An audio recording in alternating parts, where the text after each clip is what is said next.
Assalamualaikum warahmatullahi wabarakatuh.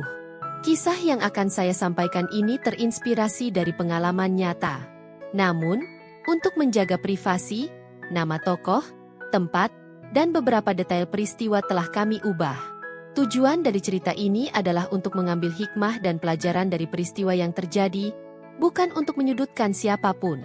Sebelum video ini dilanjutkan, saya mohon kesediaannya untuk menekan tombol subscribe pada channel ini.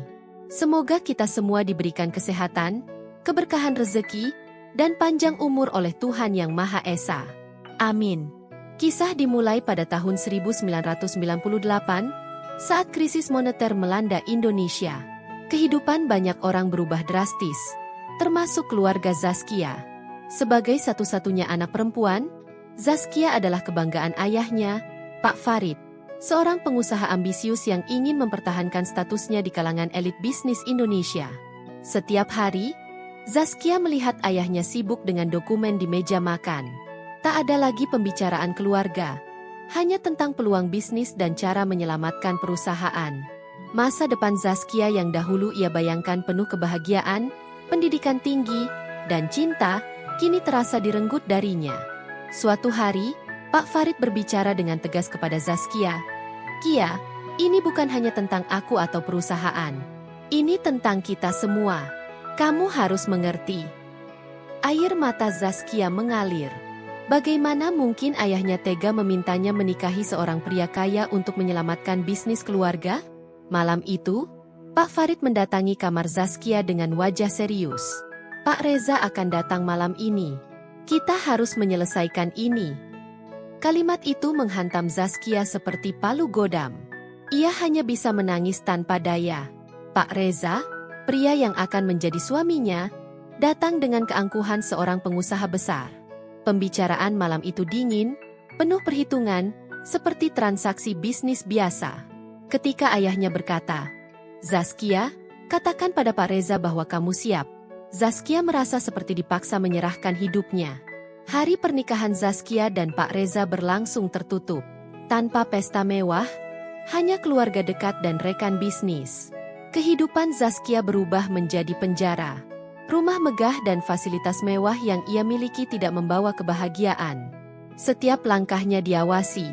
Setiap keputusan harus disetujui oleh Pak Reza. Malam demi malam, Zaskia duduk di dekat jendela, menatap kota Jakarta yang gemerlap. Ia bertanya-tanya, apakah orang-orang di luar sana juga merasa terjebak seperti dirinya? Hingga suatu hari, seorang pelayan mendekatinya.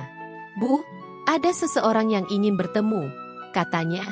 Dengan ragu, Zaskia turun ke ruang tamu. Di sana, ia bertemu Arman, teman lamanya. "Zaskia, aku tahu kamu tidak bahagia. Jika kamu ingin keluar dari sini, aku akan membantumu," kata Arman. Perlahan, keberanian tumbuh di hati Zaskia. Bersama Arman, ia merencanakan pelarian. Malam itu, ketika rumah sudah sepi, mereka menyelinap pergi. Untuk pertama kalinya, Zaskia merasa bebas, meski ia tahu hidupnya tidak akan pernah sama lagi. Memandangi bintang di langit malam, Zaskia tersenyum. Ia telah mengambil kembali kendali atas hidupnya. Bersama Arman, ia siap menghadapi apapun yang akan datang. Setelah malam pelarian itu, Zaskia dan Arman bersembunyi di sebuah rumah kecil di pinggiran kota. Rumah itu jauh dari gemerlapnya Jakarta, namun memberikan rasa aman sementara. Di sanalah Zaskia mulai merasakan kembali arti kebebasan, meskipun ia sadar bahwa keputusannya membawa risiko besar. Setiap malam, mereka berdiskusi tentang langkah berikutnya. Arman menyarankan untuk pindah keluar kota, bahkan jika memungkinkan ke daerah yang lebih terpencil. Tapi Zaskia, dengan pandangan penuh keyakinan, berkata, "Aku tidak ingin terus melarikan diri. Hidupku selama ini sudah cukup dihantui ketakutan. Kali ini, aku ingin berdiri dan menghadapi semuanya." Keesokan harinya, Zaskia memutuskan untuk mencari pekerjaan.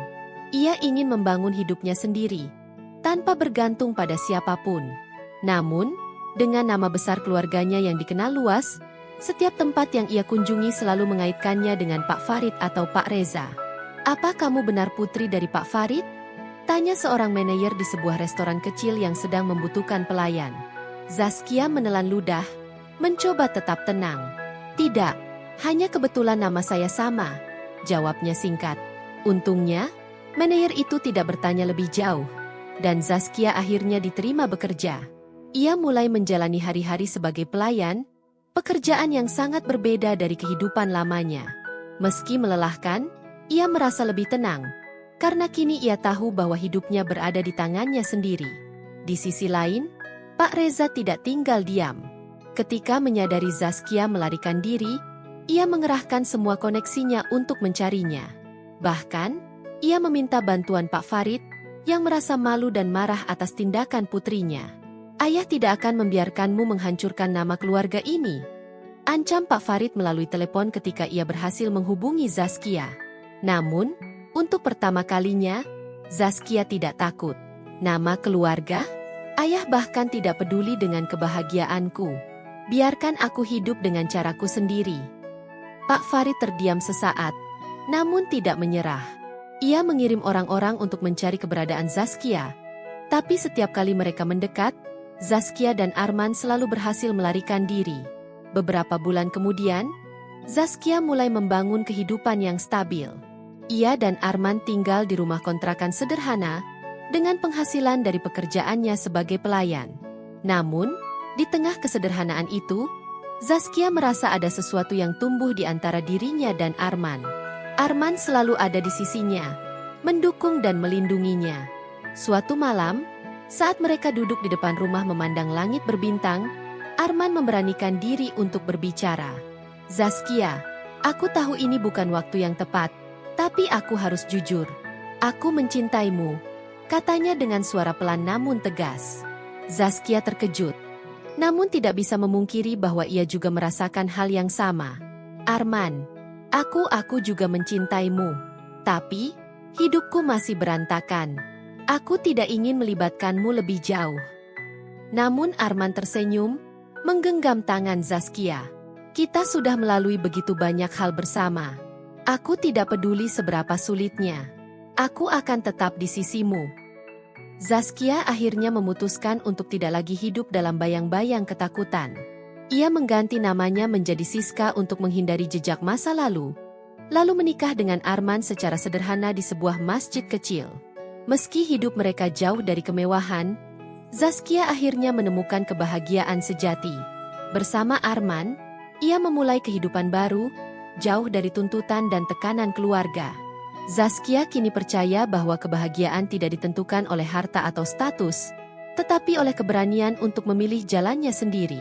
Kisah Zaskia adalah sebuah pelajaran tentang keberanian, pengorbanan, dan perjuangan untuk menemukan kebahagiaan sejati. Dalam hidup, seringkali kita dihadapkan pada pilihan yang sulit, bahkan keputusan yang mungkin melawan apa yang dianggap benar oleh orang lain. Namun, seperti Zaskia, kita harus ingat bahwa hidup adalah milik kita sendiri, dan kita punya hak untuk menentukan jalannya. Apa yang Zaskia alami mengajarkan kita bahwa kebahagiaan tidak selalu datang dari hal-hal besar seperti kekayaan atau status sosial. Kadang, kebahagiaan ditemukan dalam momen-momen sederhana bersama orang yang tulus mencintai kita, seperti yang ia temukan bersama Arman. Hidup Zaskia yang baru memang penuh tantangan, namun ia menjalani semuanya dengan keyakinan dan dukungan dari orang yang ia cintai. Perjuangannya membuktikan bahwa kebebasan dan cinta sejati jauh lebih berharga dibandingkan kemewahan tanpa makna. Untuk kita semua, ingatlah, tidak apa-apa melawan arus, jika itu berarti menyelamatkan diri dari kehampaan. Beranilah mengambil kendali atas hidupmu, karena setiap langkah yang diambil dengan ketulusan hati pasti akan membawa ke arah yang lebih baik. Terima kasih telah mendengarkan kisah ini. Semoga kita semua dapat mengambil hikmah dan pelajaran dari apa yang telah terjadi. Jangan lupa untuk terus bersyukur atas hidup yang kita miliki, dan mari berdoa agar setiap langkah kita selalu diberikan keberkahan oleh Tuhan Yang Maha Kuasa. Wassalamualaikum warahmatullahi wabarakatuh.